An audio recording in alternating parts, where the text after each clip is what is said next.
Early morning protest action was held at the lab of the Scarborough Regional Hospital. Workers were outside the lab awaiting the president of the PSA, Watson Duke.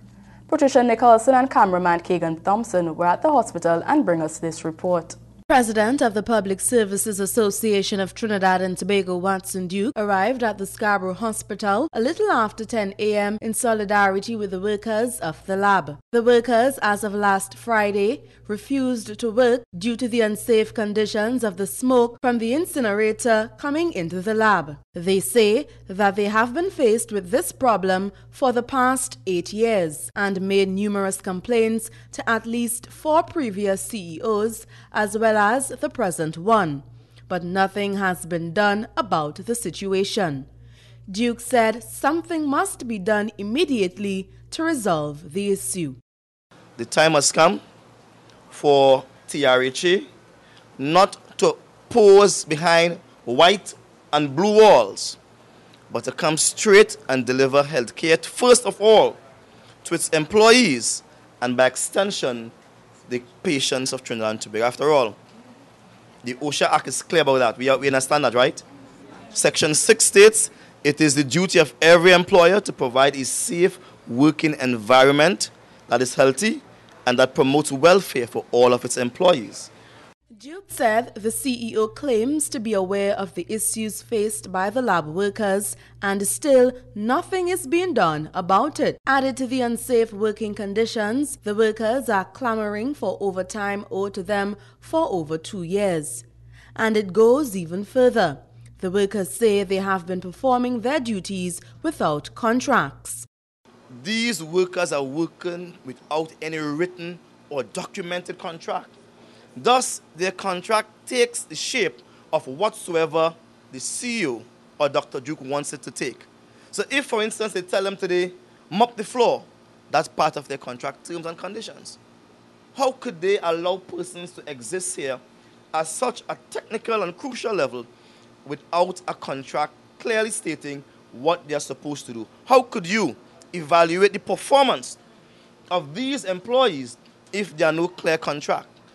Presently, the lab is closed, and the PSA president said it will remain that way until the situation is dealt with, which means no type of blood sampling, testing, or analyzing will be conducted until such time. Simultaneously, Duke wants to know why the very same services aren't being offered at the new hospital in Signal Hill. Why should they spend thousands of dollars here? To do what?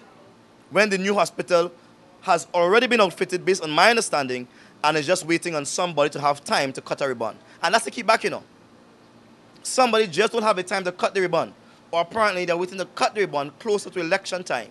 So it stays better in the minds of the people. Duke labels the Scarborough Regional Hospital as a mortuary and said workers have been operating without a single respiratory test being done on them. He cautioned those in authority that if they do not treat with this now, by next week we are going to take out other wards of the hospital.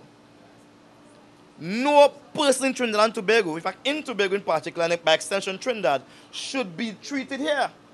He also warned the higher authorities about victimization of workers, as he will not take it lightly. Some members of staff have developed chest illnesses and unexplained headaches as a result of the unsafe fumes coming from the incinerator. Patricia Nicholson, Channel 5 News.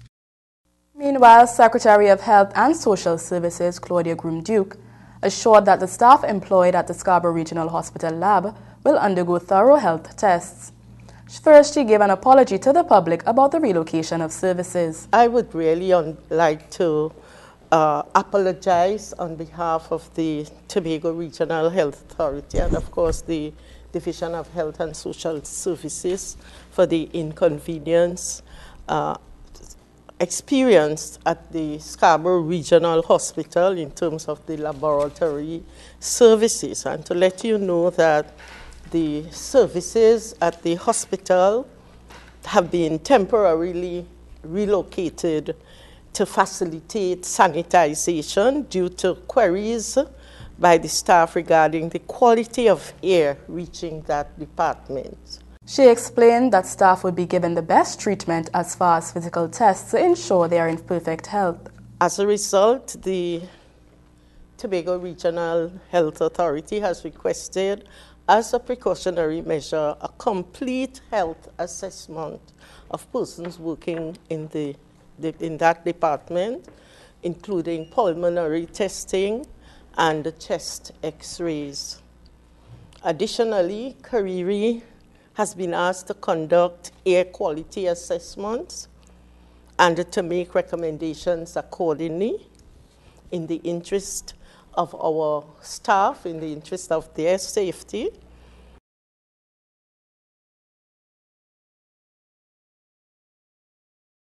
He then announced that where the lab services can now be located. Laboratory services are currently outsourced to the Tobago lab and the Scarborough lab to ensure that our clients continue to access our services with as little disruption as possible. And so we at the Division of Health and Social Services, we continue to strive for excellence in health and social services in Tobago. Secretary Groom Duke was speaking at today's post-executive media briefing.